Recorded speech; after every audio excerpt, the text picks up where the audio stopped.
Kogu viimase kuu aja jooksul on siis kahetsusväärselt tõusetunud küsimus 50 000 annetuse üle ja tekkinud küsimusi ja mitmeid küsimusi, mis on selle annetuse siis ütleme eesmärk. Keskerakonnale teadaolevalt ja ka minule teadaolevalt on proua teinud annetuse oma parimas teadmises sooviga Keskerakonnale see raha saata, sellepärast et me muudame Eesti ühiskonnas asju paremaks.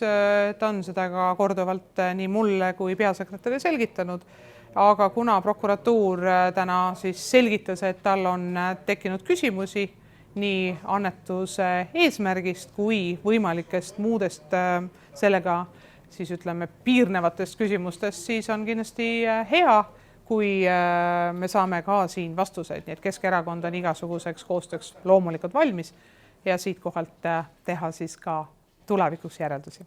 Täna prokuratuur alustas menetluse nii-öelda Keskerakonna annetuse osas ja täna pidime andma selgitusi, mis on meie suhtumine ja me suhtume sellele positiivselt selles mõttes, et kui alustatud uurimine, siis see uurimine kindlasti annab vastused küsimustele, mis toimus ja toob tõtt päevavalgele ja siis annabki ammendavad vastused küsimusele, kas inimene käitus siiralt ja ausalt ja tegigi annetust erakonnale või see isik on toimunud mingi teiste mõtetega või teiste eesmärkidega. Et see uurimine annab toob päevavalgule tõtt ja jääb selle uurimise tulemust oodata.